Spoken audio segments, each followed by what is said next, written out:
സങ്കീർത്തനം 119 61 മുതൽ 80 വരെയുള്ള വാക്യം.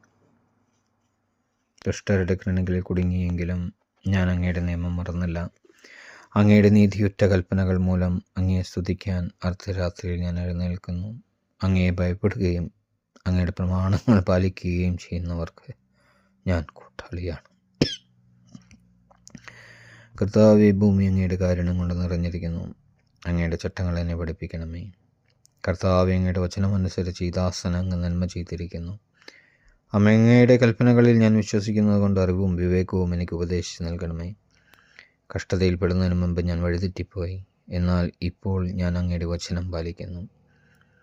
അവിടുന്ന് നല്ലവനും നന്മ ചെയ്യുന്നവനുമാണ്. അങ്ങയുടെ ചട്ടങ്ങൾ എന്നെ പഠിപ്പിക്കണമേ. അധർമ്മികൾ എന്നെക്കുറിച്ച് വ്യാജം പറഞ്ഞു വരുത്തി, എന്നാൽ ഞാൻ പൂർണ്ണ ഹൃദയത്തോടെ അങ്ങയുടെ പ്രമാണങ്ങൾ അനുസരിക്കുന്നു. അവരുടെ ഹൃദയം മരവിച്ചുപോയി, എന്നാൽ ഞാൻ അങ്ങയുടെ നിയമത്തിൽ ആനന്ദിക്കുന്നു. ദുരിതങ്ങൾ എനിക്ക് ഉപകാരമായി, തന്മൂലം ഞാൻ അങ്ങയുടെ ചട്ടങ്ങൾ അഭ്യസിച്ചുവല്ലോ. ആയിരക്കണക്കിന് പൊൻവെള്ളരി നാണനേക്കാൾ അങ്ങയുടെ വചനത്തിൽ നിന്ന് ഉറപ്പെടുന്ന നിയമമാണ് എനിക്ക് അഭികാമ്യം. അവിടുത്തെ കരം എനിക്ക് രൂപം നൽകി. അങ്ങയുടെ കൽപ്പനകൾ പഠിക്കാൻ എനിക്കറിവ് നൽകണമേ. അങ്ങയുടെ ഭക്തർ എന്നെ കണ്ട് സന്തോഷിക്കും, എന്തെന്നാൽ ഞാൻ അങ്ങയുടെ വചനത്തിൽ പ്രത്യാശയർപ്പിച്ചു. കർത്താവേ, അങ്ങയുടെ വിധികൾ ന്യായയുക്തമാണെന്നും വിശ്വസ്തത മൂലമാണ് അവിടുന്ന് എന്നെ കഷ്ടപ്പെടുത്തിയതെന്നും ഞാൻ അറിയുന്നു. ഈ ദാസൻ അങ്ങ് നൽകിയ വാഗ്ദാനം അനുസരിച്ച് അങ്ങയുടെ കാരുണ്യം എന്നെ ആശ്വസിപ്പിക്കട്ടെ. ഞാൻ ജീവിക്കുന്നതിന് വേണ്ടി അങ്ങയുടെ കാരുണ്യം എൻ്റെ മേൽ ചൊരിയണമേ. അങ്ങയുടെ നിയമത്തിലാണ് എൻ്റെ ആനന്ദം.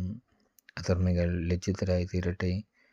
വഞ്ചന കൊണ്ട് അവരെന്നെ തകിടം മറിച്ചു, എന്നാൽ ഞാൻ അങ്ങയുടെ നിയമങ്ങളെപ്പറ്റി ധ്യാനിക്കും. അങ്ങയുടെ ഭക്തർ എന്നിലേക്ക് തിരിയട്ടെ, അങ്ങനെ അവർ അങ്ങയുടെ കൽപ്പനകൾ അറിയട്ടെ. ഞാൻ ലജ്ജിതനാകാതിരിക്കേണ്ടതിന് എൻ്റെ ഹൃദയം അങ്ങയുടെ ചട്ടങ്ങൾ പാലിക്കുന്നതിൽ കുറ്റമറ്റതായിരിക്കട്ടെ.